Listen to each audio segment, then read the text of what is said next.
Welcome to the Crazy Cool Family Podcast with Don and Suzanne Manning. A podcast where we share with you great insights about everything family from over 30 years of parenting 7 kids and over a decade of equipping parents through our Crazy Cool Family ministry. So let us inspire and equip you to build your best family. Are you looking for a way to go deeper with Crazy Cool Family? We have 2 amazing resources for you. We took the foundations of our book and turned them into guides. The 2 guides are called Building Family Relationships and Creating Family Culture. We believe going through the guides will take your family to the next level. Each guide has 6 sessions and focuses on building relationships and creating culture. The guides are made for individuals, marriages, small groups, and even men's or women's ministries. Click the link in the show notes to purchase your guides today. Welcome to the Crazy Cool Family Podcast, and we are Hello, guys. in a series called, and it's something that we've been using, in our, so many things, in our talks and things of just, how do you crazy cool parent this? Whatever this is. And today, this is building confident kids. Yeah, and so, me, the word person, and so if you take the word confident means full of assurance, or listen to this, confident means excessively bold. Isn't that what we are called to do, is to raise children that are excessively bold in this day and age for such a time as this, the world that they are being raised in, that we get to raise them in? We must, to just put it boldly, to put it excessively boldly, we must raise children that are full of assurance and that are excessively bold. And so what do you think, you use the word excessively assurant? No, full of assurance. Full of assurance. And then excessively bold. And so what does assurant and bold mean to you? Yeah, and so then assurance, it loops back to the word confident. Like they don't. You can't do that. I know. They don't second guess. They don't second guess. They're self-directed. They're independent. They're not dependent on the world to define who they are or what they believe or where they're going or what they like. So many times the world comes in and tells you, you like this, and you're like, actually, I don't, Well, but some people, one of the reasons I ask that is because some people will associate assurant and bold with cocky, with arrogant. So what do you, I just want to break it down a little bit for parents to make sure when we say confident, we're not saying cocky, arrogant, I know it all type things. So how would you explore that a little bit more with bold and assurant? Well, it goes. Well, you and I were talking. It goes back to whose you are, not who you are, but whose you are.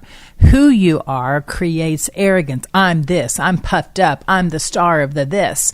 But whose you are, who you belong to, simply put, you're a Manning or whatever your last name is. That's whose family you're part of.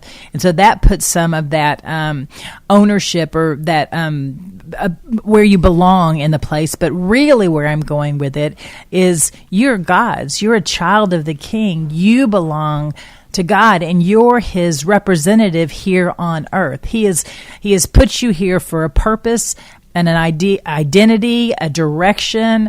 And so what are you going to do with it? And that's great. And that's, and what I'm trying to do here is kind of bring it down to, that means that when your kid, your teenager's talking to an adult, that they can carry a conversation because they're not just cowering in fear of the adult and scared that they're going to say something wrong, or they're going to, they don't want, or they hide things or whatever. They are confident in who they are. They have an opinion about things, and so not an arrogant opinion, but if somebody asks them, what do you think about this? They're going to be able to say, this is what I think about it, and they've trained, in the home, they've had conversations with their parents to where, they've challenged, and even at home, are your kids willing to speak their mind to you in a healthy way? Is there good conversation, or are they super fearful of you? That kid is not confident if they can't have a conversation with you. And so that's what we mean by a confident kid. I love that. And just a word that came to mind is they're teachable. Like if you're confident in the world, then they know everything. I know it. Have you been around that kid that says, I know? But actually a confident kid whose identity is grounded in the Lord, they're actually like, I don't know that. I know what I think. I know what I think. I know what I believe. But what do you have to say? With our teenage kids, we've had many what we would call God conversations. What do you believe about that? Well, a confident kid would say, I don't know if I believe that or not. And you go, okay, why? And so now you have a conversation versus an unconfident kid, whatever the opposite of that is that kid says, oh, I'm scared to say anything because I'm scared of what might happen to me, or, whatever that might be. And even at younger ages, having a confident kid that can go be on a field and not break down over every mistake they make, or those are things that have confident kids. And so that's kind of what that confident kid looks like. And so now it's like, okay, how do you make that happen in their lives? Exactly. And so we as the parents get the first opportunity to do that. We're the ones that get to put those building blocks in place to help our child be confident and see the world from I can do this, mentality. I've got this, if you will. Coaches will come along and teachers will come along and they'll build confidence into our kids as well. Sometimes their friends might. Sometimes their coaches might not. Sometimes their teachers might not. Sometimes their friends might not. And definitely their guaranteed their friends will not, but. And actually, one of the ways before we go into how you build it, and I really think in so many ways this is the secret sauce of Crazy Cool Family in terms of building a child up and making them confident in themselves and who they are in God. And we're going to go into some depth of that. But also, confidence is different than independence. And independence is good too, but we don't mean independence like a confident child is dependent on the Lord. Yeah. And they're dependent on their framework around them. We want to provide a healthy support framework. Think about if a child or if a person goes into battle alone, they're going to be scared of, if the big army's coming at them. If they go, David was confident because he went with the Lord. He inquired of the Lord, and then he went and did what the Lord said. So he went with confidence because God was with him. One of the things as we move into how you do that, some of that is to have your kids have confidence in you first, and that you have their back, and then eventually they believe that God has their back. And that's a relationship building thing of how we build a confident kid. Oh, for sure. So many times we've said that parents, you're the one that gets the first dib. You actually are the first example of who God is and how God is and what God thinks of them. We're the first ones that do that with the way we treat our kids, interact with them, talk to them, love them, encourage them. Yeah, think about it. So often as parents, we think our job is to instruct them, but in reality, our job is to build them up. Mm-hmm. So a couple of examples of that. How does God interact with us? Best example of a parent is God. Okay? Right. Hebrews 4:16 says that we approach his throne of grace with confidence, so that we might find grace and mercy in our time of need. And so, parents, let me ask you a question. What does your throne look like? And when your kids approach you, what is that? Is it a throne of grace? Right. Is it a throne of harshness? God says, the creator of the universe, who is the biggest, best expert at dealing with people. Well, for him, he has a throne of grace. Yeah. And you approach that throne with confidence. And I think the word throne is important because God is a king. And so, in effect, in our kids' lives, we are the king. We are the authority. Oh, for sure. And so, therefore, how we approach them will, and God, or how they approach us and how we respond to them. And then it says in Romans 8 that it says that the Spirit you received, meaning the Holy Spirit when we are saved, does not make you slaves so that you live in fear again. Again, a confident kid does not live in fear. Rather, the Spirit you received brought about your adoption to sonship. And by him we cry, Abba, Father. Okay, just adoption to sonship. We go from an orphan to being a child of the King, but it's not a distant relationship. We cry, Abba, Father. It's a personal relationship. Daddy. Yeah. My daddy is the King. And so if a child believes my daddy is the King, or the King, the powerful King is also my daddy, or my mama, or whatever it is, then how does that child act? Well, that child goes around and he says, hey, I can go out into the world and I can be confident in what's happening. I can be confident that God is good. I can be confident that God is for me. And that starts with you as a parent. They're going to walk out and say, I'm confident that my dad is good, my mom is good, and they are for me, and they have my back. That's how you create, that's how you start with creating a confident kid. Is you don't work on what they're doing, you're working on what they believe in their heart. And and probably for me, one of the biggest shifts I made in parenting, I, with great intentions, thought my job was to instruct my kids over and over and over again until they got it right. But instead, I found out that actually over instructing was driving them away, and it was destroying their confidence rather than building it up. And when I started to flip to moving away to less instruction and more building them up and being approachable, then I saw their confidence grow. Yeah, I just think of instead of telling them who they are not, tell them who they are. Instruction tells them who they're not. You're not doing this right. You need to do it like this. Or you turn around and you tell them who you are. Remember who you are. You know, you're a child of the King. Remember who you are. You're a Manning. Remember who you are. You are a helper. You know, you're a wonderful creation of God. Exactly. You were created. You're a strong worker. You're a smart student. You are a fearfully and wonderfully made. Yeah. You are all those things. And parents, so how do you create a confident kid? You say those things to your child over and over and over and over again. And eventually it starts to instill in them, you are beautiful. You are a wonderful creation. I'm so glad that you're in my family. You bring me joy. And that was not a way of life for me when I first started to parent. And it's one of those, what I call now algorithms, you know, like a belief system that I had to start to change. Yeah. And when I did, you know, now I believe that my kids believe that I think they're amazing. And therefore, now they also, from that, so this is one of the things this is why I call it the secret sauce, because when our kids are young, they think we're God. Yeah. So we give them identity.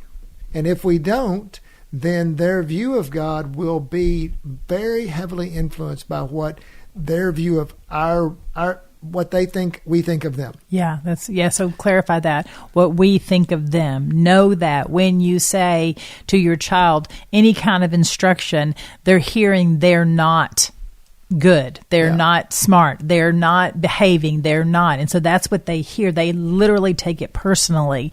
And so what would it look like if you flipped that and you made that different, and instead you said who they are? Yeah. Because they're hearing who they're not. Even though you're talking about the behavior, you're talking about the action, they're hearing it personally. Yeah, that's true. Sometimes you do it. Sometimes it is a personal attack against their little character. Yeah, that's true. Sometimes we really do think that about our kids. Man, my kid is lazy. Yeah. My kid is not, he doesn't work hard. He's no good. He's dumb. Whatever it is. I mean, we really do.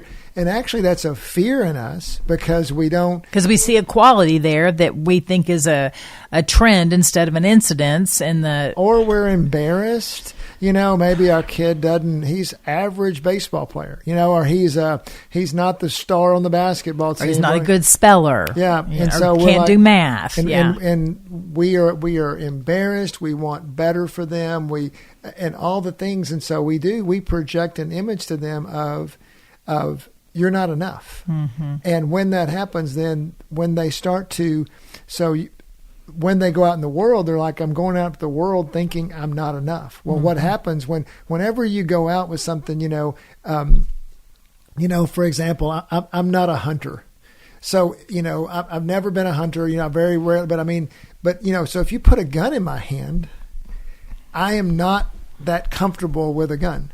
Confident. I'm not that confident with a gun because you're not full of assurance and excessively bold. Not exactly, and I'm very careful with it. But you always should be careful with guns. But I'm super careful with it. But I have buddies of mine that are big time hunters. You put a fly fishing rod in my hand, and I'm very different. Because I've done that more. But excessively bold. Yeah, I will be excessively bold fisherman. But but I'm saying that it really does. Think about how when we're not trained in things or we don't have confidence in things, what does that make us do? It makes us act differently. Mm-hmm. Well, our kids are the same way. For sure. And what the wonderful opportunity we get as parents is we can put that identity into them, and we can send them out in the world. You say this a lot of times, that our home should be a safe haven. Yeah. And what happens is, and what I love that you say about this is that we wash the world off of them when they come in, so we send them out refreshed. Okay. There's so much to unpack with that. They come into our home and literally we wash the negativity of the world off of them. The world's been telling them, you're not strong enough, you're not fast enough, you're not smart enough, you're not whatever enough. And they come into our home and we're like, no, you are. Right. You are this, you are that, you are everything God created you to be. And now we send them out into the world and they're like, oh yeah, heck yeah, I am. Come on, let's go win. Let's go win the game. And now, because of that, it becomes a self-fulfilling prophecy because they go out confident, and then the favor of God, the favor of the world, people are attracted to that, and all of a sudden the spiral starts going up instead of going down. Yeah, one of my very favorite things is to watch like a 1-year-old or a 2-year-old just kind of strut in confidence. The world hadn't gotten to him yet and knocked him down, and they just boldly walk, and their little shoulders go back and forth. Or if it's a little boy, their little shoulders puff back, like a little rooster.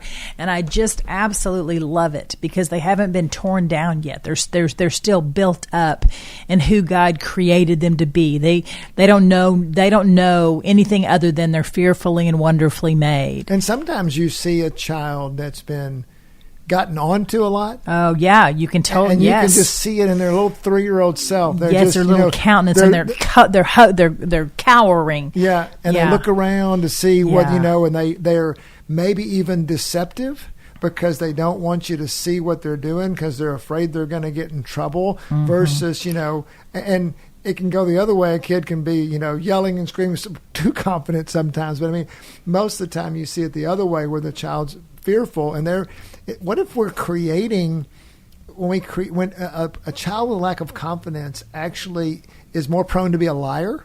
Yeah. Is more prone to hide, is more prone to want to run away, because a child that's confident wants to be around their parents and they want to do things. They want to be around their family.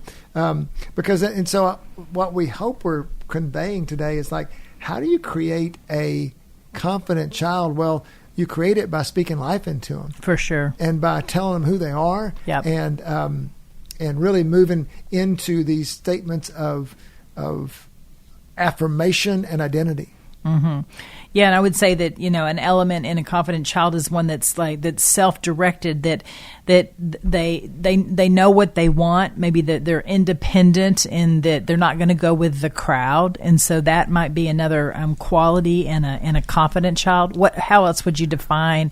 What else does a confident child look like? Yeah, I think about we talk about a lot of littles, middles, and bigs. Yeah. And just not only what they look like, but how you do that is, a younger child with confidence is not afraid to make a mistake. Yeah. It's like, what if you just, instead of dictating the play of a child, just start playing with them. And then, and it doesn't work. Oh gosh, what are you going to do about that? And having that environment where mistakes are good. Hey, we're going to take out the trash together. Oh, and then he picks it up and it spills all over the place because it does. That happens to me sometimes, much less the 3-year-old or the 5-year-old. Right. Well, oh wow, man. Okay, wow. The trash. Next time maybe we could do it like this or whatever. But when you're calm with them, when you let them make mistakes, when you let them play. Okay, and so I just want to elaborate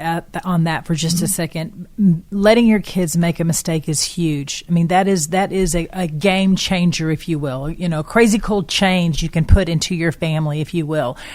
Because the way we as parents respond to our kids' mistakes literally will build confidence or it will tear them down. Yeah. If we freak out because they made a mess, then now they're going to be afraid to make a mess. If we freak out because they do something and it's going to embarrass us, then they're not going to. They're going to withdraw. They're not going to be their free selves who God created them to be, if you will, because they're walking in fear of making a mistake. And so what if we told you, let me just wreck your world for a second. What if we said that it's not only great when your kids make mistakes, but you want them to make mistakes. You want them to make mistakes because we learn from our mistakes. When everything's going smooth and dandy, we don't really notice it. But when the pain of a mistake happens, it's like, oh, what can we do differently? And you create teachable moments. So when those are gold. When your kid feels safe with you to make mistakes, then they will be open to your instruction. When they don't feel like they can ever meet your approval, I think about the kid who's playing baseball and his dad's out there just yelling at him, and then and every time he makes an error, all the kid can do is just he can't even hardly see the pitch coming at him because he's almost got his head swiveled to see what his dad thinks or whatever. So if you can create the environment where your kids can make mistakes, then it will make them teachable to you. Yes, and just to be a little bit vulnerable, share with them your mistakes.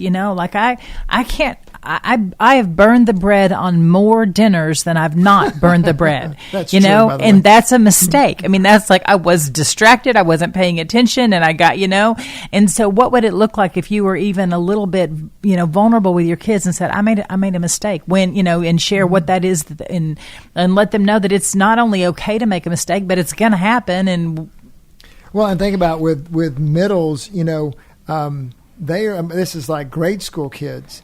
They are ready. So often we don't want them to make mistakes, or we want to protect them from things, that we do everything for them. What if we let them do things knowing that it's going to be, okay, parents, full disclosure, it's going to be harder. It's easier if you do it yourself. You're 40 years old or 50 or 45 or 35 or whatever it is. You've done it before. You can do it a lot better than them. And so that's not the goal, though. The goal is that they do things, that you're looking for things that they can do so that they can make the mistakes, they can learn, they're experiencing life. And so you're creating opportunities for conversation. Mm-hmm. You're creating opportunities for discipleship. You're creating opportunities to build confidence. Now, is it messy? Absolutely. But that's parenting is best when it's a little messy. And because we've created if we want to control everything and create this element of fear, then guess what? You're going to get that. It's going to be more systematic, or it's going to be maybe more organized. But in reality, you're going to create unconfident kids. What about big kids? What about teenagers? What would you do to create? How do you create? Well, all I have to say is that you really want those big kids to make mistakes while they live under your roof. And they're bigger, they're going to get the traffic, they're going to get the speeding ticket, or they're going to get in the wreck, or they're going to be tardy to school, or they're going to maybe they'll skip school, or maybe they're going to get into alcohol. Maybe they're going to do something stupid with the opposite sex. They're going to make mistakes as they get older and they get bigger. And how you respond to it as a parent is going to literally pave the way on when and how they will come to you when they make even bigger mistakes. So, like, you think about that. You want your son to tell you, I got fired from my job when he's 25 years old. And he's not like, there's no way I'm going to tell my dad because my dad already thinks terrible of me. That's what you're working for, is you want your kids to be able to feel safe enough to tell you, absolutely anything. And we've told our, kids over and over again, there's not one thing you can tell me. There's not anything in this whole world that you can tell me that's going to make me love you less or going to think even less of you. There's nothing. All I see is an opportunity for us to connect, work together, and get on the other side of it. Well, and let's go back to that car analogy. I love that, because you might say to your teenager, look, if it doesn't mean you don't have high standards for them. And you say, hey, if you cannot have a wreck for your first year of driving, then I'm going to give you this gift or whatever. And so you incentivize them and you say, hey, and you challenge them to maybe, but then they have a wreck, and they come to you and they say, hey, I had a wreck. Oh my goodness. And you go through, and that's when they come to you, you're like, okay, you had a wreck. It was my fault. I get it. Yeah, I'm so sorry. I did too. Now you're connecting with them.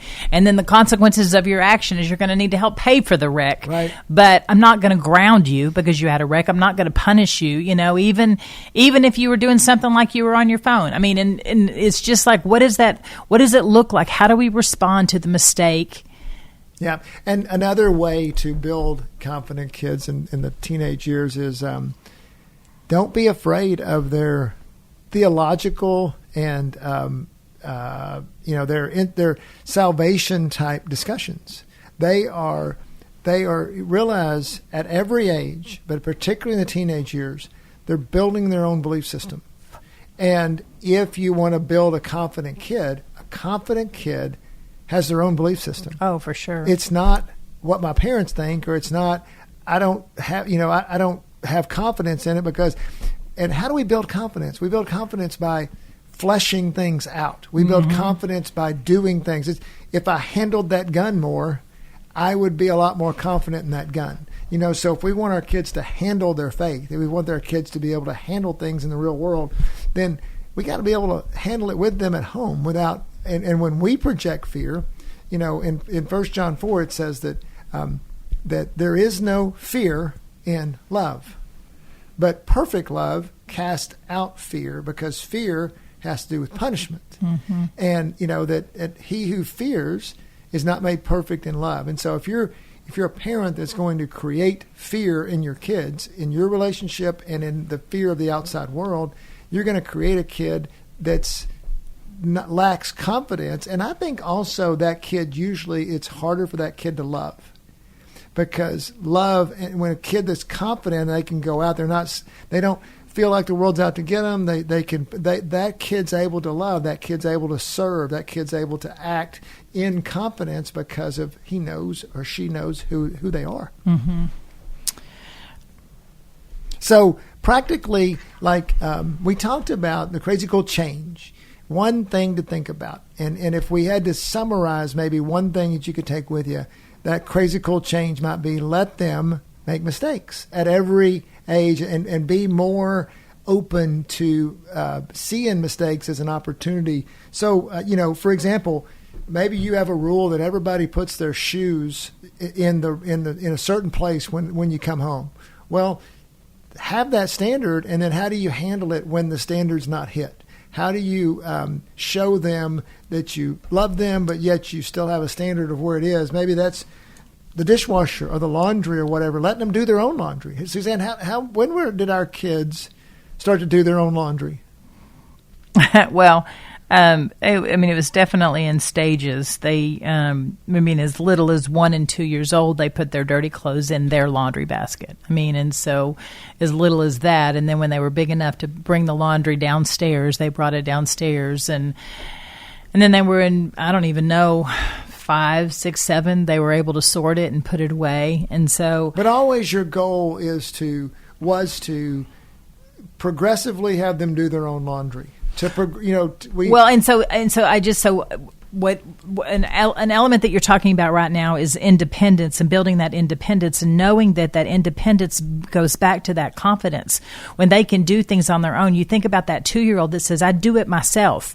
That's them stretching their wings to be independent. That's on the road to confidence. And so that's what we want. And to progressively own their own grades. Well, to progressively own their own life. Yes. Different examples. Yes, exactly. All of that. And I love it that, God gives it to us in the very beginning with this newborn baby that's fully dependent on us. And within a year, the child is walking, they're feeding themselves, they're communicating to some degree with us. And so just think about that. That's the first year. Well, what happens the second year? What happens the third year? And each year they gain more and more and more independence. And so a lot of the times I think that they get to that 5, 6, 7-year-old stage, and all of a sudden we start controlling, and it's like, no, they still have leaps and bounds of independence when it comes to tasks around the house and their own responsibilities. Like we talked about their laundry, being responsible for their laundry, for their shoes, for their schoolwork, can they make a sandwich? I mean, can they just feeding themselves? Yes. So that's where it is good to have independence. Now, we've talked about how independence is different than dependence on God, but what happens is when they progressive, if you think about it as a mindset as a parent, we let them make mistakes by consistently trying to build out what they can do. Mm-hmm. We're not helicoptering over them and doing it for them. Well, because you're always going to do it better than them. You're always going to do it faster than them. It's not going to be messy when you do it. They're not going to get, they're not going to get peanut butter all over the kitchen. You're not going to get peanut butter all over the kitchen. But and face it, peanut butter's the worst. Yeah, but there is a progressiveness with all the things around the house. When do they mow the lawn? When do they, when did they, do things that, and when do they take out the trash? Things like that. Wipe down the bathroom and make their beds. And there's so many things. And so what we're trying to say is that right there under your roof, you have been equipped with all sorts of opportunities to build independence, which builds confidence. Yeah. And as you instill identity into them, then they will then take that identity to God, and they will take that identity to the world. So hope that helps. I really think if you want to have some additional information, if you have our guides, which you can get at our crazycoolfamily.com website, that leads you into a video program called Base Camp. Parent-to-Kid course talks about a lot about how to build confidence in your kid. That Parent-to-Kid course, amazing. It has some key insights to take what we've said here and take it to another level. In the meantime, as always, parents, we appreciate you listening, and go be crazy. crazycoolfamily.com.